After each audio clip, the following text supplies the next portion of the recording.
Assalamualaikum warahmatullahi wabarakatuh. Perkenalkan, nama saya Yosi Pamularsih, NPM 200201026, semester 5 dari Universitas Aisyah Pringsewu. Saya akan menjawab UAS mata kuliah software testing. Untuk soal yang pertama yaitu jelaskan yang dimaksud dengan metode pengujian perangkat lunak di bawah ini. Yang pertama ada black box testing. Apa itu black box testing? Black box testing adalah metode pengujian perangkat lunak yang tidak memerlukan pengetahuan tentang implementasi intern dari sistem yang diuji. Pengujian ini fokus pada fungsi-fungsi sistem yang dapat diakses dari luar sistem seperti user interface atau API. Poin yang kedua yaitu ada white box testing. White box testing adalah metode pengujian perangkat lunak yang memerlukan pengetahuan tentang implementasi intern dari sistem yang diuji. Pengujian ini fokus pada struktur kode sumber dan cara kerja dari sistem yang diuji. Lalu untuk poin yang selanjutnya yaitu ada unit testing. Unit testing adalah metode pengujian perangkat lunak yang melibatkan pengujian unit-unit terkecil dari kode sumber seperti fungsi atau prosedur. Tujuan dari unit testing adalah untuk memastikan bahwa setiap unit dari kode sumber bekerja dengan benar. Lalu untuk poin yang selanjutnya yaitu ada sistem testing. Sistem testing adalah metode pengujian perangkat lunak yang melibatkan pengujian sistem secara keseluruhan untuk memastikan bahwa sistem dapat bekerja dengan benar dan sesuai dengan spesifikasi.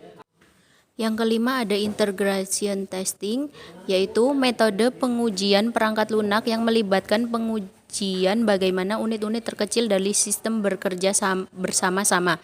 Tujuan dari integration testing adalah untuk memastikan bahwa setiap unit dapat berinteraksi dengan benar dengan unit lainnya.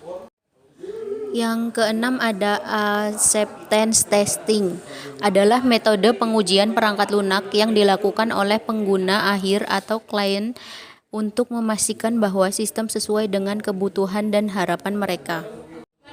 Yang ketujuh ada usability testing, adalah metode pengujian perangkat lunak yang melibatkan pengujian bagaimana mudah atau sulit pengguna menggunakan sistem. Tujuan dari usability testing adalah untuk memastikan bahwa sistem mudah digunakan dan memenuhi kebutuhan pengguna.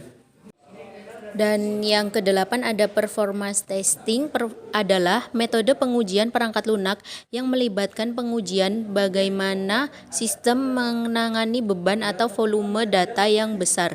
Tujuan dari performance testing adalah untuk memastikan bahwa sistem dapat bekerja dengan cepat dan efisien. Selanjutnya ada smoke testing, adalah metode pengujian perangkat lunak yang dilakukan sebelum pengujian lebih lanjut dilakukan. Tujuan dari smoke testing adalah untuk memastikan bahwa sistem dapat dijalankan dan tidak mengalami kegagalan yang fatal. Yang selanjutnya ada stress testing, adalah metode pengujian perangkat lunak yang melibatkan pengujian sistem dengan beban yang lebih besar dari yang biasanya diterapkan. Tujuan dari sistem testing adalah untuk mengetahui bagaimana sistem menangani beban yang lebih besar dan apakah sistem masih dapat bekerja dengan benar di bawah tekanan tersebut. Lalu yang 11 ada sanity testing, adalah metode pengujian perangkat lunak yang dilakukan setelah ada perubahan pada sistem untuk memastikan bahwa perubahan tersebut tidak menyebabkan masalah pada sistem secara keseluruhan. Tujuan dari sanity testing adalah untuk memastikan bahwa sistem masih dapat diandalkan setelah ada perubahan. Lalu yang terakhir ada regression testing, adalah metode pengujian perangkat lunak yang dilakukan setelah ada perubahan pada sistem untuk memastikan bahwa perubahan tersebut tidak menyebabkan masalah pada bagian-bagian lain dari sistem. Tujuan dari regression testing adalah untuk memastikan bahwa perubahan tidak menyebabkan masalah pada sistem yang sudah ada sebelumnya. Soal nomor 2. Soal yang kedua ada, menurut Anda, mengapa aplikasi yang telah dikembangkan perlu dilakukan pengujian terlebih dahulu sebelum dirilis? Jawabannya adalah, menurut saya pengujian aplikasi merupakan tahap penting dalam proses pengembangan perangkat lunak karena membantu mengidentifikasi dan memperbaiki masalah yang mungkin terjadi pada aplikasi. Tanpa pengujian yang dilakukan dengan benar, aplikasi mungkin mengalami masalah saat digunakan oleh pengguna. Masalah tersebut dapat berupa error atau bug yang menyebabkan aplikasi tidak dapat bekerja dengan benar atau bahkan crash. Pengujian juga membantu menjamin bahwa aplikasi memenuhi spesifikasi yang telah ditentukan sebelumnya dan sesuai dengan kebutuhan pengguna. Dengan melakukan pengujian secara teratur, kita dapat yakin bahwa aplikasi yang akan dirilis telah diuji dan diketahui bekerja dengan benar. Selain itu, pengujian juga membantu mengurangi resiko terjadinya masalah setelah aplikasi dirilis ke pasar.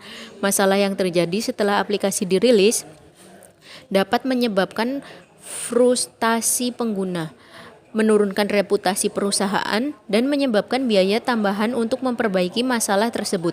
Oleh karena itu, melakukan pengujian sebelum aplikasi dirilis sangat penting untuk memastikan bahwa aplikasi siap untuk digunakan oleh pengguna.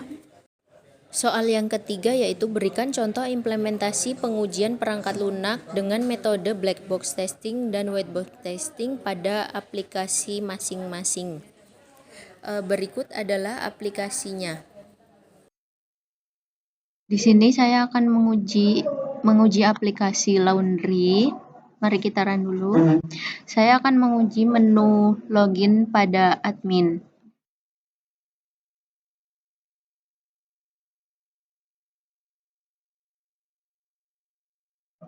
Masuk, ini ada pemberitahuan bahwa dia bisa masuk.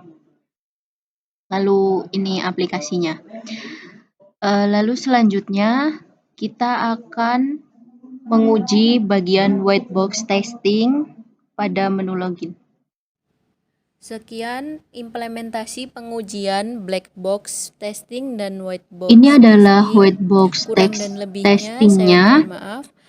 Coba Wassalamualaikum kita warahmatullahi wabarakatuh. di mana ya? Coba kita di sini ditambah huruf A. Coba kita run.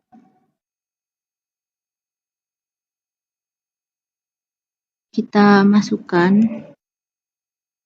admin masuk. Nah, error dia, nggak bisa. Coba kalau kita hapus lagi, kita run ulang.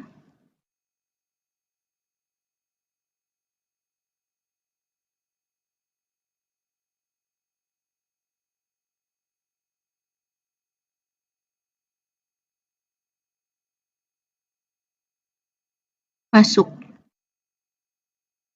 Jadi, bisa.